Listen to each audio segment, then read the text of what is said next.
स्वागत करते हैं एक बार फिर से सभी विद्यार्थियों का सोडियम एकेडमी की इस नए यूट्यूब चैनल में।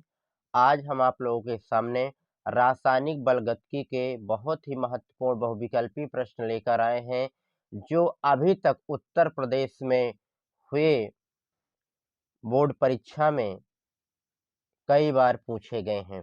तो आइए शुरू करते हैं। देखिए, पहला क्वेश्चन है, R बराबर A की सांद्रता गुणे B की सांद्रता की घात 2 द्वारा व्यक्त किया जाता है तो अभिक्रिया की कोटि है। R आप समझिए अभिक्रिया का वेग है और अभिक्रिया का वेग बराबर A की सांद्रता B की सांद्रता की घात 2। देखिए 2019 में पूछा गया प्रश्न है। तो इस अभिक्रिया की आपको कोटि बताना है। बिल्कुल सिंपल है। देखिए A की सांद्रता की घात यहाँ पर कोई संख्या नहीं दिख रही है, तो इसकी हम घात 1 मानेंगे और यहाँ पर इस B की सांद्रता की घात 2 है, तो इस अभिक्रिया की कोटि हो जाएगी 1 + 2, अर्थात A की सांद्रता की घात 1 और B की सांद्रता की घात 2, 1 + 2 और 1 + 2 करेंगे तो आ जाएगा 3। तो ऑप्शन नंबर बी बिल्कुल सही आंसर हो जाएगा इस प्रश्न के लिए। देखिए दूसरा क्वेश्चन हमारा क्या कह रहा है। दूसरा क्वेश्चन है कि शून्य कोटि की अभिक्रिया का वेग, ऑप्शन नंबर ए है अभिकारकों की सांद्रता के गुणनफल के समानुपाती होता है। ऑप्शन नंबर बी है अभिकारकों की सांद्रता पर निर्भर नहीं करता है। ऑप्शन नंबर सी है अभिकारकों की सांद्रता के गुणनफल के व्युत्क्रमानुपाती होता है। ऑप्शन नंबर डी है उपर्युक्त में से कोई नहीं। तो ये जो क्वेश्चन है कि शून्य कोटि की अभिक्रिया का वेग, ये बहुत बार पूछा गया। देखिए 2015 में पूछा गया है, 2006 में पूछा गया है। ये बहुत ही महत्वपूर्ण प्रश्न है। तो इसका हमें आंसर बताना है कि शून्य कोटि की अभिक्रिया का वेग क्या होता है। तो आपको बता दें कि जो शून्य कोटि की अभिक्रिया का वेग है वह अभिकारकों की सांद्रता पर निर्भर नहीं करता है, अर्थात ऑप्शन नंबर बी बिल्कुल सही आंसर हो जाएगा कि शून्य कोटि की अभिक्रिया का वेग अभिकारकों की सांद्रता पर निर्भर नहीं करता है। आइए अगले क्वेश्चन की तरफ चलते हैं। हमारा अगला क्वेश्चन है क्वेश्चन नंबर 3 की एक शून्य कोटि की अभिक्रिया A + B C के लिए वेग दर है। एक शून्य कोटि की ये अभिक्रिया दी हुई है, इसके लिए वेग दर है, मतलब वेग का समीकरण अर्थात अभिक्रिया का वेग क्या होगा। तो आपको बता दें कि जो शून्य कोटि की अभिक्रिया का वेग है वह अभिकारकों के सांद्रता के शून्य घात के समानुपाती होता है। तो इसका जो विकल्प नंबर ए है दर बराबर के A की सांद्रता 0 गुणे B की सांद्रता की घात 0। ऑप्शन नंबर बी है दर बराबर के A की सांद्रता की घात 1 गुणे B की सांद्रता की घात 0। ऑप्शन नंबर सी है दर बराबर के A की सांद्रता की घात 0 B की सांद्रता की घात 1। ऑप्शन नंबर डी है उपर्युक्त में से कोई नहीं। देखिए 2017 में पूछा गया सवाल है कि शून्य कोटि की अभिक्रिया के लिए कौन सा इसमें विकल्प होगा। तो आपको बता दें कि शून्य कोटि की अभिक्रिया का जो वेग है वह अभिकारकों की सांद्रता के शून्य घात के अनुक्रमानुपाती होता है। यहाँ पे दो अभिकारक है, अभिकारक ए और अभिकारक बी। तो अभिकारक ए और अभिकारक बी की सांद्रता का शून्य घात होना चाहिए।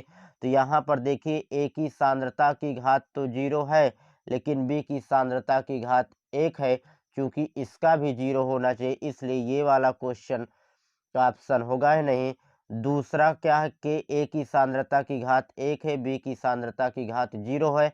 यहाँ भी ए की सांद्रता की घात 0 होना चाहिए, इसलिए यह भी विकल्प नहीं होगा। हमारा ए ऑप्शन है ए की सांद्रता की घात 0 और बी की सांद्रता की घात 0। तो यही हमारा ऑप्शन हो जाएगा, ऑप्शन नंबर ए इस क्वेश्चन का एकदम सही आंसर हो जाएगा। अब देखिए हमारा अगला क्वेश्चन है क्वेश्चन नंबर 4। क्वेश्चन नंबर 4 कह रहा है कि शून्य कोटि की अभिक्रिया की दर नियतांक का मात्रक है। ऑप्शन है लीटर प्रति सेकेंड, लीटर प्रति मोल सेकेंड, मोल प्रति लीटर प्रति सेकेंड, मोल प्रति सेकेंड। देखिए very very very important question है, क्योंकि देखिए लाइन लगी है पूछने कि बहुत बार पूछा गया है। 2020 में पूछा गया, 2019 में पूछा गया, 2012 में पूछा गया, 2008 में पूछा गया, 2007 में पूछा गया, 2003 में पूछा गया है। तो शून्य कोटि की अभिक्रिया का दर नियतांक मतलब दर का जो वेग का मात्रक है वह क्या होगा, तो इसमें हो जाएगा मोल प्रति लीटर प्रति सेकेंड। ऑप्शन नंबर सी बिल्कुल इसका सही आंसर हो जाएगा। तो आपका सभी विकल्प सही हो, इसके लिए हम इसी तरह के अच्छे अच्छे प्रश्न लेकर डेली आपके सामने हाजिर हुआ करेंगे। देखिए तो इसका ऑप्शन हो जाएगा मोल प्रति लीटर प्रति सेकंड। आपको बता दें शून्य कोटि की अभिक्रिया के लिए अभिक्रिया का वेग और अभिक्रिया के वेग स्थिरांक का मात्रक दोनों सेम होते हैं, मोल प्रति लीटर प्रति सेकंड। अब हमारा अगला क्वेश्चन है क्वेश्चन नंबर 5। क्वेश्चन नंबर 5 कह रहा है dx upon dt proportional to A की सांद्रता की घात 0 की अभिक्रिया की कोटि है। ये 2017 में पूछा गया है। विकल्प है इसके लिए शून्य है, प्रथम है, द्वितीय है, इनमें से कोई नहीं। तो आप देख रहे हैं dx अपान dt अभिक्रिया के वेग को प्रदर्शित करता है और अभिक्रिया का वेग प्रोपोर्शनल टू ए की सांद्रता की घात 0। यहाँ पर सांद्रता की घात 0 अभिकारक की सांद्रता की घात 0 है, तो जाहिर सी बात ये शून्य कोटि की अभिक्रिया होगी। तो ऑप्शन नंबर ए बिल्कुल सही आंसर हो जाएगा। अब चलते हैं अगले क्वेश्चन की ओर। हमारा अगला क्वेश्चन है शून्य कोटि की अभिक्रिया के लिए कौन सा कथन सत्य नहीं है। तो हमें पता करना है कौन सा कथन इसमें सत्य नहीं है। 2009 में पूछा गया प्रश्न है। विकल्प है वेग स्थिरांक का मात्रक मोल प्रति लीटर प्रति समय है, वेग स्थिरांक और वेग के मात्रक समान है, अर्ध आयुकाल अभिकारक की प्रारंभिक सांद्रता के व्युत्क्रमानुपाती होता है, वेग स्थिरांक का मान x अपान टी होता है। तो आपको बता दें कि शून्य कोटि की अभिक्रिया का जो अर्धायुकाल होता है वो अभिकारक की प्रारंभिक सांद्रता पर निर्भर नहीं करता है, क्योंकि इस प्रश्न में कह रहा है कि व्युत्क्रमानुपाती होता है। इसलिए इस क्वेश्चन का ऑप्शन जो होगा, जो विकल्प होगा, वो हो जाएगा विकल्प नंबर सी, क्योंकि वेग स्थिरांक का मात्रक मोल प्रति लीटर प्रति समय होता ही है। ये होगा नहीं। आपसे पूछ रहा कौन सा सत्य नहीं है, तो ये तो बिल्कुल सत्य है भैया, इसलिए होगा नहीं। हमें सत्य नहीं है पता करना है। दूसरा कह रहा है वेग स्थिरांक और वेग के मात्रक समान होते, बिल्कुल परम सत्य कह रहा है कि वेग स्थिरांक और वेग के मात्रक समान होते हैं।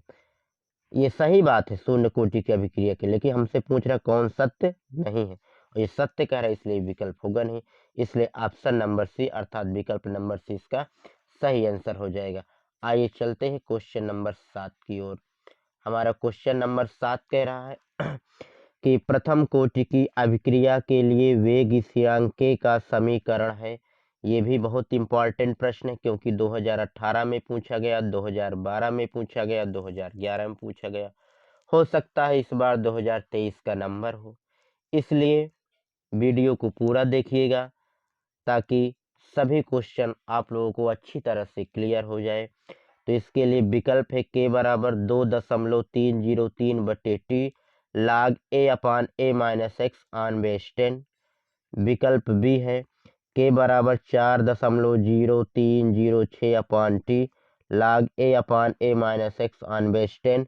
विकल्प सी है के बराबर 2.303/टी square log a upon a minus x on base 10। Option number D है के बराबर 10/t log a upon a minus x on base 10। तो आपको बता दें कि प्रथम कोटि की अभिक्रिया के लिए वेग स्थिरांक का जो व्यंजक होता है, वेग स्थिरांक को जो समीकरण होता है वह होता है के बराबर 2.303/t log a upon a minus x on base 10, अर्थात विकल्प नंबर ए बिल्कुल सही आंसर हो जाएगा। अब आइए चलते हैं क्वेश्चन नंबर 8 की ओर। क्वेश्चन नंबर 8 भैया क्या कह रहा है, देखिए प्रथम कोटि की अभिक्रिया के लिए वेग स्थिरांक तथा अर्धायुकाल में संबंध है। ये भी 2017 में पूछा गया प्रश्न है। तो इसके लिए जो विकल्प है वो विकल्प है टी हाफ, मतलब 1/, देखो टी हाफ पढ़ेंगे, टी हाफ बराबर 0.693/के। बी नंबर है के बराबर टी हाफ 0.693। सी है टी हाफ बराबर 0.693 गुणे के। और ऑप्शन नंबर डी, विकल्प नंबर डी है टी हाफ बराबर के बटे 0.693। तो आपको बता दें इस प्रश्न का जो विकल्प होगा विकल्प नंबर ए, अर्थात टी हाफ बराबर 0.693/के। चलते हैं अगले क्वेश्चन की ओर। Question number 9। क्वेश्चन नंबर 9 क्या कह रहा है, देखिए प्रथम कोटि की अभिक्रिया के वेग स्थिरांक की इकाई, मतलब प्रथम कोटि की जो अभिक्रिया है उसके वेग स्थिरांक के का इकाई मतलब मात्रक क्या है, ये 2014 में पूछा गया प्रश्न है। विकल्प है ए हमारा मोल प्रति लीटर प्रति सेकेंड, बी है लीटर प्रति सेकेंड, सी है प्रति सेकेंड, डी है मोल प्रति लीटर प्रति मोल प्रति लीटर प्रति सेकेंड। तो इसका जो विकल्प होगा विकल्प नंबर हो जाएगा सी, प्रति सेकेंड। तो प्रथम कोटि की अभिक्रिया के लिए जो वेग स्थिरांक का मात्रक होगा वह प्रति सेकेंड हो जाएगा। तो क्वेश्चन नंबर 9 का जो विकल्प होगा विकल्प नंबर सी हो जाएगा। अब हमारा लास्ट क्वेश्चन है क्वेश्चन नंबर 10। क्वेश्चन नंबर 10 कह रहा है कि प्रथम कोटि की अभिक्रिया के लिए निम्न में से कौन सा सही है। सही है मतलब t half proportional to A 0, B है t half proportional to A square, C है t half proportional to A, और डी है t half proportional to 1/a। तो आपको बताना है कि इनमें से 4 ऑप्शन में से कौन सा ऑप्शन सही होगा प्रथम कोटि की अभिक्रिया के लिए। तो देखिए आपको बता दें कि जो प्रथम कोटि की अभिक्रिया के लिए अर्ध आयुकाल और प्रारंभिक सांद्रता में जो संबंध होता है वह संबंध होगा option number A, option number A T half proportional to A to the power 0, T half proportional to A to the power 0, अर्थात ऑप्शन नंबर ए बिल्कुल सही आंसर हो जाएगा। कहने का मतलब ये हुआ कि प्रथम कोटि की अभिक्रिया के लिए जो अर्धायुकाल होता है वह प्रारंभिक सांद्रता पर निर्भर नहीं करता है। तो साथियों यदि आपको वीडियो पसंद आया हो तो कृपया लाइक करें, शेयर करें और सब्सक्राइब करें तथा बेल आइकन को दबाना ना भूलें, ताकि इसी तरह के बोर्ड परीक्षा में फंसने वाले, बोर्ड एग्जाम में छपने वाले अच्छे अच्छे प्रश्न आपको हम मुहैया करवाते रहें। धन्यवाद।